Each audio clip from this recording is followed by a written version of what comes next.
مجھے نہیں جانا، میں روم میں رہ لوں گی، آپ چلے جائیں، اس نے دھیمے لہجے میں کہا تھا۔ اوکے، اس نے اپنا بیگ، کیمرہ اور باقی چیزیں اٹھاتے ہوئے کہا۔ چلو زوشی ارسم، ایچار نے اندر آتے کہا تھا۔ وہ نہیں چل رہی، شی سیڈ، میں یہی رہ لوں گی، تم لوگ آ جاؤ، اس نے ایشال سے کہا تھا، اور پھر باہر چلے گئے تھے۔ زویشا کو دکھ ہوا تھا کہ کاش ایک بار بھی صحیح وہ کہہ ہی دیتا کہ میں ہوں، مگر نہیں، اسے اتنی فرصت کہاں، ویسے بھی وہ نہیں ہوگی تو شاید اسے سکون ہو۔ اس نے آنکھوں میں آتے آنسو کا گلا گھونٹتے ہوئے سوچا تھا۔ ایسے کیسے تم، چلو، ایشال نے اس کا ہاتھ پکڑا تھا۔ مگر مجھے ایشو، میری بات تو، وہ کہتی رہ گئی، مگر وہ اس کا ہاتھ تھا، میں اسے کھینچتی ہوئی لے آئی تھی، گاڑی میں بٹھایا تھا اس کو۔ کچھ دیر میں وہ ملیشیا کی سب سے بڑی چوٹی کے پاس تھی۔ وہ سب کے سب بہت ایکسائٹیڈ تھے، ایک پل کے لیے سب کچھ بھول بھال کر اپنے پیشن اور جنون میں کھو گئے تھے۔ سو ایکسائٹیڈ، ایشال نے چوٹی پر کھڑے ہو کر بازو کھولتے ہوئے کہا۔ ہاں، ہم سب ایکسائٹیڈ ہیں، سوائے اس کے جس کے چہرے سے خوف ہی ختم نہیں ہو رہا۔ حمنہ نے مذاق اڑایا تھا زویشا کا۔ ارسم ایہاب اور ارحم کو اپنے گرد کلپس لگا کر رسیاں باندھتے دیکھ زنیم نے بھی نفرت سے زویشا کو دیکھا تھا۔ رات سے وہ یہی سوچ رہی تھی کہ کیا کیا جائے کہ وہ اس گناہ میں شامل بھی نہ ہو اور زویشا بھی راستے سے ہٹ جائے، اور تبھی اس کے ذہن میں چمکا ہوا تھا۔ اس کو سمجھ آ گیا تھا کہ جب جب ارسم نے اس کو اپنے ساتھ ملایا تھا تب تب زویشا کے چہرے پر تکلیف کے آثار آئے تھے، یعنی اگر وہ اسے مجبور کر دے طنز کے تیر چلا کر اس چوٹی سے پلانگنے کے تو وہ اسے راستے سے ہٹا سکتی ہے۔ ہاں، یہ ٹھیک ہے کہ اس میں اس کی جان کو بھی خطرہ تھا، مگر اس بار وہ اپنے ساتھ ساتھ ارسم کو بھی آزمانا چاہتی تھی کہ اگر وہ لڑکی صرف اس کا بدلہ ہے تو وہ اسے نہیں، اپنی دوستی کو بچائے گا، اور ویسے بھی اس کے مرنے سے ارسم کا بھی بدلہ پورا ہو جائے گا۔ اور پھر یہ سب سوچتے اس نے اپنے پلان پر عمل کرنے کا سوچا تھا۔ ہمنا سے وہ بہت مختصر ضرورت کے تحت بات کر رہی تھی، مگر وہ جانتی تھی کہ اگر وہ زویشا کو کچھ کہے گی تو ہمنا بھی پیچھے نہیں رہے گی، کیونکہ کسی کو برا بھلا کہنے کا، ٹارگٹ کرنے کا کوئی موقع وہ ہاتھ سے جانے نہیں دیتی تھی۔ تبھی کچھ سوچتے ہوئے شال کو اگنور کرتے ہوئے وہ بولی تھی۔ ہائے، کیسی بھیگی بلی بنی بیٹھی ہو تم زویشا، ارسم کا بدلہ بیچ میں آ گیا، ورنہ تو اس نے مجھے ہی چننا تھا، زنیم نے سرد آ بڑھتے کہا۔ ہمنا اس کے بات پر مسکرائی تھی، مگر اس کے لفظوں سے زویشا کے چہرے پر تکلیف ہمنا نے بھی نوٹ کی تھی، تبھی اسے مزہ بھی آیا تھا۔ دیکھو زنیم، ارسم بھائی کا ٹیسٹ اتنا گندا نہیں ہے تو ان کو خود سے مت ملاؤ، کوئی بدلہ نہیں ہے یہ، پلیز چپ کر جاؤ، فضول مت بولو۔ اشال نے روکنا چاہا تھا اسے فضول گوئی سے۔ تمہیں پتہ ہے زویشا اس جگہ کا نام کیا ہے؟ یہ ماؤنٹین ٹارک سیبا ہے، پتہ بھی ہے کہاں ہو تم؟ ملیشیا میں ہو تم، اور جس پہاڑ کی چوٹی پر ہم بیٹھے ہوئے ہیں یہ سطح زمین سے 3800 فٹ بلند ہے۔ یہاں ہائکنگ کرنے والے ڈر اور موت کے انتہائی قریبی کیفیت سے گزرتے ہیں، مگر تمہیں کیسے پتہ ہوگا؟ چاروں دیواروں میں قید رہنے، گھٹ گھٹ کر سانس لینے والی لڑکی ہو تم اصل میں وہ چونٹی ہو جسے سامنے دیکھ دیکھ کر میں خوار ہو سکتی ہوں، اپنا خون جلا سکتی ہوں، مگر تمہیں مار نہیں سکتی۔ زنیم نے لہجے کو حتی الامکان زہرہندہ بنا کر ہاتھوں کو نچان جا کر سامنے بیٹھی معصوم سے نازک سی لڑکی سے کہا تھا۔ لیو ہر زنیم، اس کو کچھ بھی کہنا فضول ہے، اور تم کیوں اپنا خون جلا رہی ہو؟ یہ بات تو ہم سب جانتے ہیں کہ وہ صرف اس کا بدلہ ہے۔ بدلہ، یہ بات تم بھی نہیں جھٹکا سکتی اشال رندھاوا، ہمنا نے کہا تھا، اور زویشا کی آنکھوں سے آنسو بہے تھے۔ وہ ظالم تھا، وہ اس کا ظلم سہتی تھی، مگر کسی اور کی طرف سے ملے اس کی بے وفائی کے طنز کے تیر اس کی روح گھائل کرتے تھے۔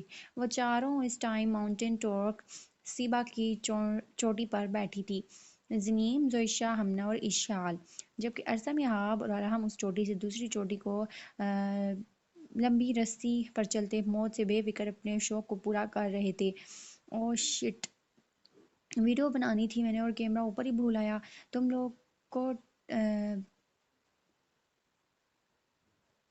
رکو یہاں پہ میں آتا ہوں، ارسم نے ایہاب اور ارحم کی طرف دیکھتے ہوئے کہا تھا، اور پھر دوبارہ سے اوپر چڑھائی چڑھنے لگا تھا۔ یہ گولڈن چانس ہے ارسم سے جیتنے کا، سو ایہاب نے آنکھ مارتے ہوئے کہا تھا، ارحم کو اور خود میں مزید جوش لاتے ہوئے نیچے کی طرف بڑھنے لگا تھا۔ آج انہیں ہر حال میں ہائکنگ کو کمپلیٹ کرنا تھا۔ نیچے آ کر ان کے پاس صرف 2 دن تھے، جہاں ایک خوبصورت جزیرہ تھا اور سمندر کا گہرا سبز پانی۔ زنیم، میرا کیمرہ پکڑاؤ، ارسم نے اوپر آنے کی بجائے نیچے سے ہی اونچی آواز لگائی تھی، اور زنیم نے فوراً اٹھ کر کیمرہ لے کر ارسم کو کیمرہ پکڑایا تھا۔ بیسٹ آف لک، اس نے اس کو محبت پاش نظروں سے دیکھتے کہا، take care of yourself. اس نے آنکھ ونک کی تھی اور نیچے کی جانب بڑھنے لگا تھا۔ ہائکنگ کرتے ہوئے وہ ہمیشہ اچھے موڈ میں آ جاتا تھا، سب کچھ بھول بھال کر۔ اب تو اپنی اوقات سمجھ جاؤ زویشا، تم اس کے لیے کچھ نہیں ہو، مطلب تم کہیں نہیں ہو، زنیم نے بیٹھتے کنکھارتے لہجے میں مکروہ ہنسی ہنستے کہا۔ بس کر دو زنیم، تمہیں کوئی حق نہیں بنتا ایسے کہنے کا، وہ بیوی ہے اس کی۔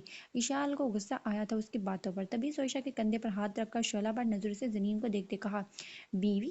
یہ خوب کہی تم نے، چلو یہی صحیح، ٹرن اور بوٹل، جانتی ہو نا اس کھیل کو ڈیئر زویشہ ولید خان اور